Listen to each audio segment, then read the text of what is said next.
Welcome to This Explainer, where we are going to completely demystify the drastic new changes to the TOEFL speaking section, so you can go ahead and achieve that top-tier score.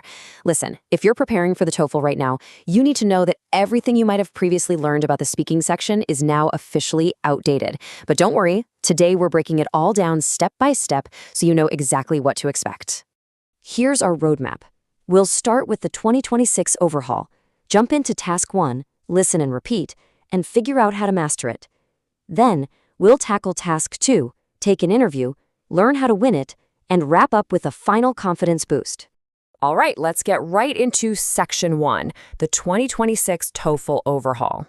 So, back on January 21st, 2026, the exam literally changed overnight. Those dreaded 4 complex, preparation-heavy tasks of the past? Completely gone. They've been beautifully streamlined into just 2 distinct challenges: listen and repeat, and take an interview. And honestly, having fewer tasks just means we can completely hyper-focus our strategy. To guide our strategy today, we're leaning on some incredibly specific insights from Anastasia. She is a top-tier instructor who scored a near-perfect 119 out of 120 on the TOEFL, and she's been coaching students for over a decade. Her whole philosophy is about jumping straight into practical simulation rather than just staring at theory. And that is the exact approach we're taking right now. Moving right along to Section 2, Task 1, listen and repeat.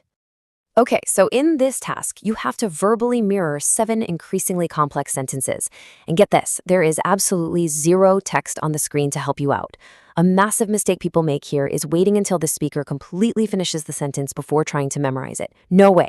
By the time the sentence ends, you've already forgotten the beginning. Instead, you absolutely must break it into chunks. If the speaker says, "Welcome to our campus fitness center," mentally echo "welcome" immediately, then to our campus, and then fitness center. By the time you hear that beep, you've already rehearsed the chunks and you're ready to speak flawlessly. Let's hit Section 3, mastering listen and repeat. Now, what's really cool here is how this totally removes the mystery of what the graders are actually listening for. A lot of those practice apps out there will just slap you with a 0 if you miss a single word, which obviously causes you to freeze up. But guess what? 100% perfection isn't strictly necessary. To get a 5, sure, you need an exact match. But for a 4, you can actually miss 1 or 2 function words or even a content word. A 3 happens when you miss 2 or more content words, and a 2 means you missed half the words entirely. So the big takeaway? Just say as much as you can remember. If you forget a word, drop it, keep moving, and don't panic. Let's define those terms real quick so you know where to put your focus. Function words are basically the grammatical glue of the sentence. Things like a, the, in, or on. And like we just saw, graders are definitely a bit more forgiving if you happen to drop 1 or 2 of these. It's not going to destroy your score. Content words, however, that is a completely different story. Missing or changing a content word will heavily penalize you. These are the absolute meat of the sentence, the nouns, verbs, and adjectives that carry the actual meaning, like fitness or treadmills. All your mental energy needs to go into catching these key terms, and your enunciation here must be crystal clear, because if you mumble these, scoring higher than a 3 is going to be really tough. All right, on to Section 4, Task 2, take an interview. Now, this task strikes fear into so many test takers, and I completely get why. It demands instant 45-second responses with literally 0 preparation time. In the old TOEFL, you at least got 15 seconds to gather your thoughts. Now, you just start speaking immediately. But hey, it's really just a predictable format we can master easily. Question 1 is always a personal experience, like talking about a hobby. Question 2 is a personal choice, where you pick between 2 things, like solo versus group work.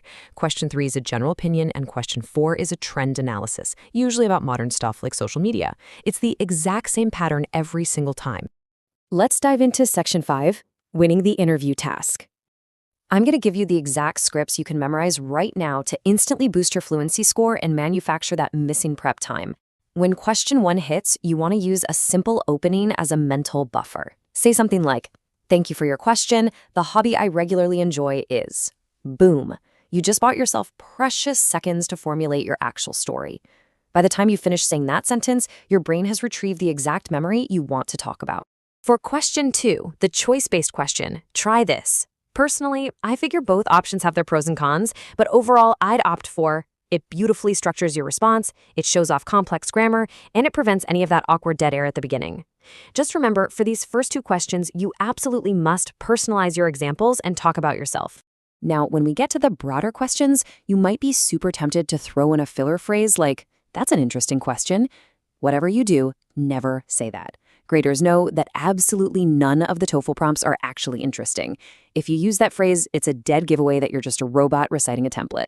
Instead, stick to, "Well, that's a really good question." It shows the topic is worth discussing and makes you sound so much more natural.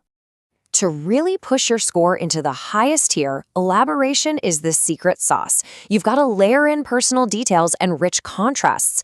Don't just say what you do. Contrast it. Talk about how you do something versus how other people do it, or how you used to do it in the past versus right now.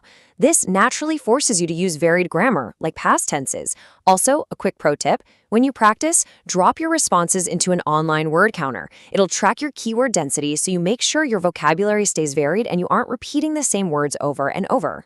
Finally, let's wrap up with Section 6, your final confidence boost. Look, all the templates in the world are not going to help if your delivery sounds nervous. Your fluency score is massively tied to your internal confidence. Remember, there are no strictly right or wrong answers in the interview. You just need to show that you can express an idea. So even if you stumble, even if you totally forget a word, projecting absolute certainty is your greatest weapon. Close your eyes, visualize that your words are perfectly natural, and speak as if you are the absolute foremost expert on your own life. We've covered the structural overhaul, the chunking strategies, and the exact templates to beat the zero prep reality of Task 2. With the test moving so far away from rigid academic essays and leaning into rapid conversational fluency, it really raises a fascinating question. Is rote memorization officially dead in language learning? Grab these strategies, start simulating the real test today, and go claim that top-tier score.